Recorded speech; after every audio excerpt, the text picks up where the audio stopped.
He read a line about love being like a well-built house, and her heart fluttered. She read a line about a melody that lingers, and he felt it resonate deep within his soul.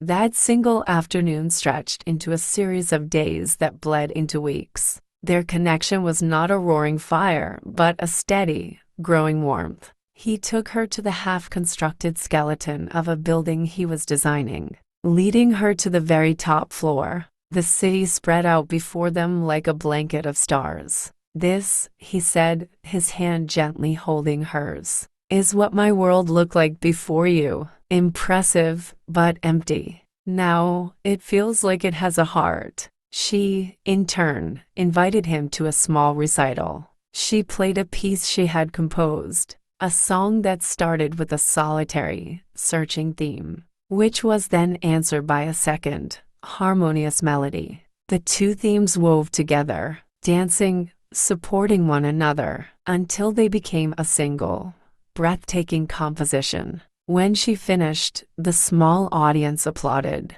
but her eyes were only for him. He was looking at her with tears in his eyes, understanding the wordless story she had just told him. They were two halves of a single sonnet, the space and the sound, the structure and the song. He taught her to see the music in the lines of a blueprint. She taught him to hear the architecture in a symphony. One evening, as autumn leaves painted the pavement in shades of gold and crimson, Matthews led Simone to the very library where they had met. He had arranged with the librarian to have the poetry aisle to themselves. "Simone," he began, his voice thick with emotion, "for so long, I was building a life, but it was just a model. It had no breath, no soul. Then I met you." He reached into his pocket and pulled out a small, velvety box. Inside wasn't a ring, but a delicate silver key.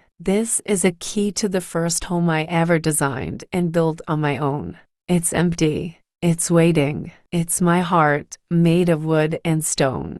Will you move into it with me? Not just the house, but my life. Will you fill its rooms with your music and its halls with your laughter?" Tears streamed down Simone's face, happy, brilliant tears. She didn't need a grand gesture. This was more. This was a promise of a shared future, a home built on the foundation of their unique love. "Matthews," she whispered, taking the key. It felt warm and solid in her hand. "My life was a solo, a beautiful but lonely piece. With you, it's a duet. And yes, 1,000 times, yes. My answer is yes." He cupped her face in his hands, his thumb gently wiping away a tear. And there, surrounded by the silent, wise words of centuries of poets, they shared their first kiss. It was not a kiss of frantic passion, but of profound coming home.